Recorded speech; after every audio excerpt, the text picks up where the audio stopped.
যে সেই সময় বাবরি মসজিদের সময় চৈতন্য মহাপ্রভু জীবিত আছেন, তিনি একটা কথা বলবেন না, এটা হতেই পারে না। অতএব সিদ্ধান্তে এটাই আসা যায়, ওই জায়গাতে কখনো রামের জন্ম ছিল না। থাকলে সেই সময় শূন্য পুরাণ রচনা করেছে, হিন্দু ধর্ম শূন্য পুরাণ, বিষ্ণু সংহিতা সেই সময়কার লেখা, বঙ্কিমচন্দ্র চট্টোপাধ্যায় হচ্ছে ভবিষ্য পুরাণ সেই সময়কার লেখা 500 দশকে। একজন হিন্দু শাস্ত্র লিখছে সেই সময়, একজন লিখবে না, কোন শাস্ত্র লিখবে না। সেই সময়কার ভারতবর্ষে সমস্ত ইতিহাস লেখা আছে ভবিষ্য পুরাণের মধ্যে। বাবরের কথা লেখা আছে ভবিষ্য পুরাণের 3 স্বর্গে, বাবরের কথা স্পষ্ট লেখা আছে বাবরের নাম ধরে। তো ওই সময় যদি বাবর যদি মন্দির ভেঙে মসজিদ তৈরি করতো, অন্তত পক্ষে ভবিষ্য পুরাণের মধ্যে সেই ঘটনা লিখে রাখতো, থাকতো না। আমি যদি এই ইতিহাস যদি শুধুমাত্র শাস্ত্র দিয়ে যদি তদন্ত করতে যাই, সনাতন ঐতিহাসিকদের এটা প্রমাণ পাওয়া যায়, এর মধ্যে কোনো প্রমাণ নেই, কোনো আর্কিওলজিক্যাল প্রমাণ নেই। তার জন্য সুপ্রিম কোর্টও বাধ্য হয়েছিল রায় দিতে সেই সময়। তারা বলেছিল পরিষ্কার ভাবে যে বাবরি মসজিদের আগে যে রামের জন্ম হয়েছিল, এটা কোনো আর্কিওলজিক্যাল প্রমাণ নেই, কোনো প্রত্নতত্ত্ববিদ কোনো প্রমাণ পাওয়া যায় না, তারা স্বীকার করেছে। কিন্তু কেন আমরা দিয়েছি? এটা অধিকাংশ মানুষের বিশ্বাসের ভিত্তিতে, কিন্তু রায় দেওয়া হয়েছে এটা বাবরি মসজিদের রাম জন্মভূমি। তো তারাও স্বীকার করছে বিশ্বাসের ভিত্তিতে, কোনো অথেন্টিক কোনো প্রমাণ নাই। তারপরে চোরের মারে বড় করা মুসলমানকে অভিযোগ করে আমাদেরকে বলে যে আমরা নাকি মন্দির ভেঙে মসজিদ তৈরি করেছি। আরে ভাই, প্রমাণ তার গাছে কাটার লোকেদের প্রমাণ লাগবে না। কিন্তু আমি তো প্রমাণ দিচ্ছি। স্বামী বিবেকানন্দ পরিষ্কার করে বলেছেন, জগন্নাথ মন্দির এটা বৌদ্ধদের মন্দির, ওটা বৌদ্ধ থেকে ফুরিয়ে দেওয়া হোক। নালন্দা বিশ্ববিদ্যালয় বৌদ্ধদের, তক্ষশিলা বৌদ্ধদের, বিক্রমশিলা বৌদ্ধদের। এটা হিন্দুরা দখল করে কেন রেখেছে? কেন বৌদ্ধদেরকে দেওয়া হচ্ছে না? তাকে ফিরিয়ে দেওয়া হোক। যদি এরকম ইসলাম দরকার ভারতবর্ষে যে যা ছিল তাকে ফিরিয়ে দেওয়া হবে, তো সবগুলো বৌদ্ধদেরকে দেওয়া হোক। কিন্তু আজকে তারা দিচ্ছে না। আল্লাহ মুসলিম উম্মাহকে এই কথাগুলো নিজেদের ইতিহাস যে দেশে বাস করছে, এই দেশের ইতিহাস কমপক্ষে জানা আপনার জরুরি আছে। কারণ যে জাতি তার ইতিহাস ভুলে যায়, সে জাতি কখনো সফলতার প্রান্তে পৌঁছাতে পারবে না। শোনেন, আপনাকে জাস্ট একটা দেখালাম, আমাদেরকে অভিযোগ করে বলছে যে মুসলমান তোমরা ভারতবর্ষকে ভালোবাসো না। প্রমাণ কি? বন্দে মাতরম বললো, মুসলমান বলতে নারাজ, না বলবো না, দেশের দ্রোহী তকমা দিচ্ছে না। কথা বলে ওই যে তুমি মুসলমান, তুমি দেশকে ভালোবাসো, আপনি বলছেন আলহামদুলিল্লাহ দেশকে ভালোবাসি। বলছে তাহলে বলে ভারত মাতা কি জয়, মুসলমান বলছে না। বলছে দেখো দেশের দ্রোহী, তকমা দিচ্ছে না। আরে মুসলমান জবাব দেওয়া শেখেন। ওনাকে জিজ্ঞাসা করে যে ভাইজান ভারত মাতা কি জয় কেন বলবো? সংবিধানে কোন ধারা থেকে আমাদেরকে বলেছে ভারত মাতাকে জয় বলতে হবে ভারতবাসী? আমি এটা প্রমাণ করার জন্য না, প্রমাণ নেই। আচ্ছা, ভারত মাতাকে জয় কেন বলবো? তার যৌক্তিক কোনো কারণ দেখেন। উনি আপনার যৌক্তিক কারণ দেখেন, যে দেশে আপনি বাস করছেন সে দেশ তো মা, যে দেশে আপনি বাস করেন সে দেশ মা, মাতৃভূমি আপনার, যে সে দেশকে মা বলতে সমস্যা কোথায়? খুব দারুণ কথা। যদি এই কথা আমরা মেনে নিই, যে দেশে আমরা বসবাস করি সে দেশের ভূখণ্ডকে, সে দেশকে ভারত, সে দেশকে মা তার স্বীকৃতি দিতে হবে, তাহলে পাকিস্তানি হিন্দুরা আছে না নাই? পাকিস্তানি হিন্দুরা জন্মসূত্রে হিন্দুরা আছে না নাই? কথা বলে পাকিস্তানি হিন্দুরা কেন পাকিস্তান মাতাকে জয় কেন বলে না? দেশের জন্মগ্রহণ করলে সে দেশকে মা বলতে হয়। পাকিস্তানে তো হিন্দুরা আছে, কেন পাকিস্তান মাতাকে জয় বলছে না? বাংলাদেশে হিন্দুরা আছে না নাই? এখন প্রায় 1.5 কোটি লোক আছে। তো বাংলাদেশের কোন হিন্দুকে দেখেছেন যে বাংলাদেশ মাতাকে জয় তাকবীর দিচ্ছে? শুধু ভারতের হিন্দুরা কেন ভারত মাতা জয় বলে, কেন বলে? এর পেছনে একটা সহজ সাধারণ কথা নেই। ঋগ্বেদে মন্ডল 6 সূক্ত নম্বর 43 লেখা আছে যে ভারত একটা পূর্ণভূমি। এটা কি ভূমি? এটা আজবাতের পূর্ণভূমি। এর সমস্ত অবতাররা এসেছে, সমস্ত মহামানবরা এখানে এসেছে। তাই এই মহামানব যারা এসেছে, এজন্য ভারত হচ্ছে পূর্ণভূমি, হিন্দুদের তীর্থস্থান। তাই এই দেশ এটা তাদের ধর্মের আধ্যাত্মিক দিক থেকে, স্পিরিচুয়াল দিক থেকে এই দেশকে তারা মা মনে করে। এই জন্য উত্তরপ্রদেশে ভারত মাতার মূর্তি আছে। কি আছে কথা বলে? ভারত মাতা কি আছে? আরে ভারত মাতা মূর্তি। দুর্গা যেমন একটা দেবতা, লক্ষ্মী যেমন একটা দেবতা, ঠিক ভারত এটা একটা দেবতা। এই শুধু দেশের নাম নয়, ভারত মাতা বলতে গেলে ওই দেবতাকে উদ্দেশ্য করছে না। বঙ্কিমচন্দ্র চট্টোপাধ্যায় 1992 সালে জাতীয় কংগ্রেস যখন কনফারেন্সে ছিল, সেই সময় তিনি এই বন্দে মাতরম এই গানটা তিনি রচনা করেছিলেন। আনন্দ মঠ উপন্যাসে লেখা আছে বন্দে মাতরম উদ্দেশ্য, এটা মা দুর্গা মা কালীর উদ্দেশ্যে তিনি এই গানটাকে রচনা করেছেন। পরবর্তী সময় এটা গান হিসেবে শুধুমাত্র ভারতে আছে, এটা জাতীয় সঙ্গীত হিসাবে নয়। কিন্তু ভারত মাতা এটা একটা আইডল, এটা একটা মূর্তি, এটা একটা ভগবান, এটা নারী দেবী। মুসলমান কেন একটা নারী দেবীকে মাতা বলে স্বীকৃতি দেবে? হিন্দু দাদাদের বোঝা উচিত, জানা উচিত, দেশে বাস করলে যদি ভারতকে দেশকে মা বলতে হয়, পাকিস্তানের হিন্দুদেরকে পাকিস্তান মাতাকে জয় বললে একবার দেখাতে বলে, বাংলাদেশের হিন্দুদেরকে একবার বাংলাদেশ মাতাকে জয় বলে দেখাতে দেখেন। সৌদি আরব দেশের হিন্দুরা আছে তাদেরকে বলেন যে আপনারা সৌদি আরব মাতাকে জয় বলেন। মালয়েশিয়াতে যতগুলো হিন্দু আছে তাদেরকে বলেন মালয়েশিয়া মাতাকে জয়। দুনিয়ার কোন দেশে কোন মানুষ নিজের দেশকে মা বলে না। দেখেছেন আমেরিকা ভাষা বলেছে আমেরিকা মাতা কি জয়, কখনো দেখেছেন? আরে নাই। আরে মুসলমান তারা কি বলে? আরে মুসলমানদের কাছে সবচেয়ে দামি, সবচেয়ে দামি শ্রেষ্ঠ জায়গা পুণ্যভূমি যে মক্কার মদিনা। আচ্ছা মক্কা মদিনাকে আমরা মাতা বলি, বলে মক্কা মদিনাকে আমরা মাতা বলি। আরে আমরা যদি এটাকে বিশ্বাস করতাম, আরে আমাদেরকে প্রশ্ন করে ভারত মাতাকে জয় কেন বলছেন না, বলি না বলে আমাদেরকে রাষ্ট্রদ্রোহী ঘোষণা করছেন। আরে মুসলমান যদি দেশকে মা বলা এই থিওরিটিতে বিশ্বাসী হতো, মুসলমান প্রথম যে দেশকে মা বলে সম্মান করতো সে দেশটার নাম হচ্ছে মক্কার মদিনা। মুসলমান তারপরে বলে না হিন্দু দাদাদের সনাতনী দিদিদের দেখা উচিত। মুসলমানরা বলে না যে তাদের এই চর্চা তাদের মধ্যে নেই, এই কালচার তাদের মধ্যে নেই যে দেশকে মা বলতে হবে। কথা বুঝতে পারলেন আমার? এটা তাদেরকে বোঝা উচিত। যদি হতো না মক্কা মাতাকে জয় বলতাম, মদিনা মাতাকে জয় বলতাম, সৌদি আরব মাতাকে জয় বলতাম। আচ্ছা আর একটা অভিযোগ কি আছে জানেন? যেখানে মুসলমানের সংখ্যা বেশি ওখানে হিন্দুরা থাকতে পারে না, অমুসলিমরা থাকতে পারে না। মুসলমান সংখ্যা বেশি বলে অমুসলিমদেরকে নির্যাতন করে, এরকম একটা ন্যারেটিভ গোটা বিশ্বের জগতে ভারতবর্ষে প্রচার করা হচ্ছে। হচ্ছে না যে যেখানে মুসলমান বেশি ওখানে অমুসলিমরা টিকতে পারে না। উদাহরণ বাংলাদেশ আর পাকিস্তান, আর কোনো রাষ্ট্র পাবে না। ভালো করে তাদের জেনে রাখা উচিত গোটা বিশ্বের জগতে প্রায় ৫৬খানা মুসলিম সংখ্যাগরিষ্ঠ দেশ আছে। কয়টা? ৫৬খানা। কিন্তু কোন সময় তারা দেখবেন মালয়েশিয়ার কথা বলে না, ইন্দোনেশিয়ার কথা তারা বলে না, কুয়েতের কথা বলে না, কাতারের কথা বলে না, বাহরাইনের কথা বলে না, দুবাইয়ের কথা বলে না, সৌদি আরবের কথা বলে না। বলে কথা বলেন না। অথচ মালয়েশিয়াতে ৭৬% মুসলমান, ৭% হিন্দু আছে। কিন্তু মালয়েশিয়াতে ৭৬% সংখ্যাগরিষ্ঠ মুসলিম রাষ্ট্র হওয়ার পরেও মালয়েশিয়াতে হিন্দুরা খাতরমে নাই। খাতরমে আছে নাকি? দুবাইয়ে ভারতবর্ষের সবচেয়ে পর্যটক দুবাইয়ে বেশি যায়। কোথায় যায় বেশি? আর দুবাইতে সব শেখ মানুষ, মুসলমান, তাদের খাঁটি মুসলমান। কিন্তু দুবাইয়ে কোনো হিন্দুদের উপরে নির্যাতন করা হয় না। দুবাইয়ে কখন কোনো সনাতনী ধর্মের জন্য মুসলমানরা নির্যাতন করে না। দুবাই যখন ভারতবর্ষ থেকে হিন্দুরা যায় সেখানে তারা কখনোই তারা খাতরমে নেই। সৌদি আরব, দুবাই, কুয়েত, কাতার, মালয়েশিয়া, বাহরাইন, ইন্দোনেশিয়া, পৃথিবীর ৫৬ রাষ্ট্র আছে, কোনো দেশ তারা পায় না। মিডিয়া ঘুরে ঘুরে বাংলাদেশ পাকিস্তান, বাংলাদেশ পাকিস্তান। আরে এটা তো রাজনৈতিক ইস্যু, এই জন্য ঝামেলা এখানে আছে। কি ইস্যু কথা বলে? রাজনৈতিক ইস্যু। মুসলমান তো আছে তো সৌদি আরব, দুবাই, কুয়েত, কাতার, মালয়েশিয়া, বাহরাইন, ইন্দোনেশিয়া, এগুলো তো মুসলমান। ওদের ভাষা মারবি, ওদের কালচার একদম আরাবিয়া। তারপরে ওইসব রাষ্ট্রগুলো দেখেছেন মুসলমান করে মন্দির ভেঙে দিয়েছে, মুসলমান হিন্দুদের নির্যাতন করছে।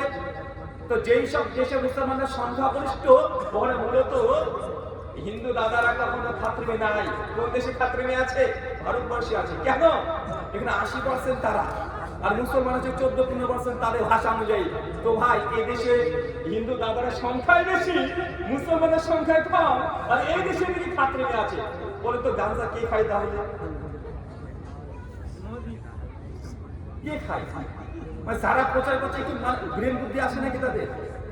যে দেশে ৮০% হিন্দু দাদারা আছে, আর নেতা, প্রধানমন্ত্রী, স্বরাষ্ট্রমন্ত্রী, মুখ্যমন্ত্রী যারা আছে 99% সবগুলোই হিন্দু, সবগুলোই সনাতনী। আর তারপরে হচ্ছে ভারত না হিন্দু খাতরমে হ্যাঁ।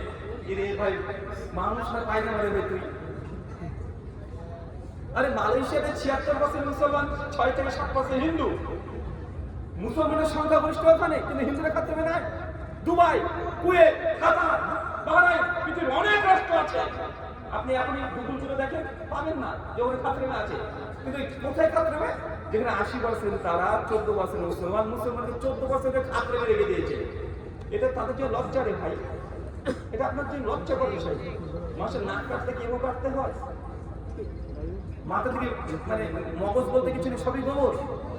আর কিছু মিডিয়া আছে এটা তো খবর পড়ে না, সব গোবর পড়ে। কি বলে মানে কিছু মিডিয়া আছে হনুমানের মতো শুধু লাফালাফি করবে, মানে এই মিডিয়া নিউজ চ্যানেলটাকে আপনি করে ফেলেছে একদম মানে যেমন খুশি তেমন সাজো, ওই যেমন খুশি তেমন সাজো, আমাদের কে কোন একটা দখল করবে এটা নিয়ে ব্যস্ত, ছুটে বেড়াচ্ছে, লাফি বেড়াচ্ছে, হনুমান সার্কাস করা চলছে, আছে না নাই? এটা সব মিডিয়া খবর করে না, এটা গোবর পড়ে। খুঁজে খুঁজে কোথায় গোবর আছে এগুলো দিবে, যেখানে মুসলমান হিন্দুদের মধ্যে সাম্প্রদায়িক সম্প্রীতি নষ্ট হবে ওই জায়গাটা সেটা খুঁজে পাওয়ার চেষ্টা করে। আছে না নাই কথা বলেন? আছে। আচ্ছা, আমার একটা কথা শুনবেন, আপনি কি শুনবেন জানেন? শুনবেন যে শোনেন, মুসলমানরা যেখানে সংখ্যাগরিষ্ঠ না, ওই দেশ শেষ ধ্বংসের দিকে। কিছু আগে বলে না যে বাংলাদেশ নাই, হারিয়ে যাবে, কি যেন একটা বলছিল কেন যে বাংলাদেশের নেই, মানে যেখানে মুসলমান বেশি ওখানে মুসলমান দেশকে থাকে, মানে এরা মানে মূর্খ মুসলমানরা, এরা অর্থনীতি পিছিয়ে, টাকা পয়সা গরিব, এই জিডিপি শেষ, মানে এটা বারবার প্রচার করা হয়। আচ্ছা না নাই চাচা? আমেরিকার ডলার, আমেরিকাতে কি বলা হয় টাকাকে? ডলার, তাদের কারেন্সি কি? ডলার। আচ্ছা, সৌদি আরবের টাকাকে কি বলি? রিয়াল। তো সৌদি আরবের 1 রিয়াল ভারতের কত টাকা? ইন্ডিয়ান কত রুপি? কমপক্ষে 25 টাকা কাছাকাছি, 22 থেকে 25 টাকা, তাই না? সৌদি যদি 1 টাকা দেন, ইন্ডিয়ান কত টাকা পাবে? 22 থেকে 25 টাকা। দুবাই কাছাকাছি। মালয়েশিয়ার টাকা বলা হয় রিঙ্গিত, ও যদি 1 রিঙ্গিত দেন, ইন্ডিয়ান কমপক্ষে 20 থেকে 22 টাকা পাবেন। আচ্ছা, কাতার, কাতারের 1 টাকা ইন্ডিয়ান কত টাকা? কত টাকা? কুয়েত প্রায় 300। চাচা, মুসলমানরা নাকি যে দেশে বসবাস বেশি করে, মুসলমান যেখানে সংখ্যায় বেশি, এই দেশে নাকি জিডিপি কমে যায়, মানে টাকা পয়সার দাম থাকে না, মানে অর্থনীতি তারা পিছিয়ে যায়। ওই যে কাতারে যদি 1 টাকা ইনকাম করে ইন্ডিয়ান 300 টাকা, মানে লজ্জা রাখা দরকার আসলে ভাই। দেশটাকে ডুবিয়ে দিয়ে শুধু হিন্দু মুসলমান করে মুসলমানের প্রতি বিদ্বেষ মানে ছড়িয়ে আজকে এই পরিস্থিতি। আর যারাই কথা শুনে তার তদন্ত করার চেষ্টা করেন, সব হোয়াটসঅ্যাপ ইউনিভার্সিটি থেকে ওই খবর দেখবে, হোয়াটসঅ্যাপ শেয়ার হচ্ছে, কে কি করছে, এখানে মুসলমান এই করলো ওই করলো, এই রাস্তা এই রাষ্ট্র চলবে। একটা রাষ্ট্র উন্নত হতে পারে কোন দেশের যদি একটা মানে দেশের যদি একটা বস্তিকে ডিমোলিশ করতে যায়, সে দেশ কখনো উন্নতির দিকে হয় না। এটা গৃহযুদ্ধ লেগে যায়। কি লেগে যায়? এটা গৃহযুদ্ধ লেগে যায়, ধ্বংস হয়ে দেশ। এই দেশ মুসলমানরা এসেছে, মুসলমানরা ভারতবর্ষে যখন প্রবেশ করছে তখন থেকে মুসলমান দেশের সম্পত্তি কখনো বাইরে নিয়ে যায়নি, না দেখাতে পারবে না। দেশের সম্পদ দেশে লাগিয়ে রেখে দিয়েছে, সম্পদ নিয়ে যেতে সৌদি আরবে চলে গেছে, মুসলমান নাই। যে সম্পত্তি পাচার করেছে, হ্যাঁ ব্রিটিশরা করেছে, 190 বছর তারা রাজত্ব করেছে, তার 190 বছর যা ভারতকে দিয়েছে তার 100 গুণ তারা পাচার করে ইউরোপ কান্ট্রিতে নিয়ে গেছে। এটা মুসলমান ভারতবর্ষে রাজত্ব করেছে, কোন জিনিস তারা নিয়ে যায়নি। শুধুমাত্র সুলতান মাহমুদ কিছু অংশ নিয়ে গেছিল, সোমনাথ মন্দিরে কিছু অংশ, বাকি আপনি বাবর বলেন, ঔরঙ্গজেব বলেন, শাহজাহান বলেন, যা আছে তারা কেউ যে নিজের দেশে নিয়ে চলে গেছে না। এই দেশে এসেছে, এই দেশে যা করা করেছে, এই দেশের সম্পদ এই দেশে রেখে দিয়েছে, তাকে পাস আর করেনি। ভালো করে ইতিহাস আবার করে দেখতে হবে। হোয়াটসঅ্যাপ ইউনিভার্সিটি থেকে ইতিহাস করলে মুসলমান হিন্দুদের দাঙ্গা লেগে যাবে, আর এগুলোকে রাজনৈতিক কিছু মানে সিদ্ধান্তের দিকে তার উপকারী হতে পারে। দেশে গৃহযুদ্ধ লেগে যাবে। কি লেগে যাবে কথা বলেন? দেশে গৃহযুদ্ধ লেগে যাবে। তার জন্য আমাদের উচিত অভিযোগ করার আগেও কমপক্ষে একটু ব্রেনটাকে খালি রাখা, যেটা আমি কি বলছি আল্লাহ সুবহানাহু ওয়া তাআলা তৌফিক দান করুন, আমিন। সুনান আবু দাউদ হাদিস 4597 ঈদুল ফিতরে আসছে। সাওবান রাদিয়াল্লাহু আনহু হাদিস বর্ণনা করছেন, আল্লাহ বলছেন যে অচিরেই আমার উম্মতের উপরে বেধর্মীরা এমন ঝাঁপিয়ে পড়বে, যেইভাবে ক্ষুধার্ত একটা প্রাণী কোনো খাবারের পাত্র থেকে ঝাঁপিয়ে পড়ে, ওইভাবে আমার উম্মত করে ঝাঁপিয়ে পড়বে। ভাই আজকে ঝাঁপিয়ে পড়েছে কি পড়ে নাই? আল্লাহ 2000 বছর আগেকার কথা, ওই যে আমার উম্মতের উপরে বেধর্মীরা ঝাঁপিয়ে পড়বে। কিভাবে? একটা ক্ষুধার্ত বাঘ খাবার দেবে ঝাঁপিয়ে পড়ে, ওইভাবে ঝাঁপিয়ে পড়বে। সাহাবীরা অবাক হচ্ছে, ইয়া রাসূলুল্লাহ, সেই সময় কি আমরা মুসলমান সংখ্যা কম থাকবো? আর অথচ যে সময়টা হাদিস নবী বলছেন সেই সময় সাহাবীরা খুব বেশি 1000 হবে। কত হলে? আপনারা বলেন মাত্র 1000। নবী যে সময় বলছে ওই সময় মাত্র 1000 মানুষ ইসলাম গ্রহণ করেছে। সাহাবীরা ভাবছেন তাহলে কি সেই সময়টা কি সংখ্যা কমে যাবে আমাদের, মানে 1000 কম হয়ে যাবে? আর আমরা তো বদর 300 মুসলমান, তারপরে তো কুরাইশদের আমরা হারিয়ে দিয়েছি, আমরা যাদের সঙ্গে আমাদের সঙ্গে লড়াই হচ্ছে তাকে হারিয়ে দিয়েছি। তো সঙ্গে কি মুসলমান কমে যাবে? সাহাবীরা ভাবছে যে 1000ও কম থাকবে গোটা বিশ্ব মুসলমান। আল্লাহ বলছে না, সেই সময় উম্মতি এত পরিমাণে থাকবে যে গণনা করে শেষ করা যাবে না, আজকে গণনা করতে পারবেন না। নবীর যুগে 1000 মুসলমান ছিল না, আজকে আমার সামনে তার থেকে ডবল আছে, আছে না নাই? চিন্তা করে দেখেন কোথায় নবী আমার, মক্কা মদিনা, যার ভাষা আরবি, যার ভাষা আরবি, যার সঙ্গে আমার বাড়ির দূরত্ব প্রায় 7 থেকে 10,000 কিলোমিটার, যার কণ্ঠস্বর জিন্দগিতে আমরা একবার শুনি নাই, যার পেছনে এক রাকাত নামাজ পড়ি নাই, যার চেহারা কোন সেটা আমরা জানি নাই, 1000 বছর আগে তিনি এসেছেন, তার ভাষা আমরা বুঝি না, তাকে না দেখে মুসলমান নবীকে নিজে জানের চেয়ে আমরা বেশি ভালোবাসি, বাসি না।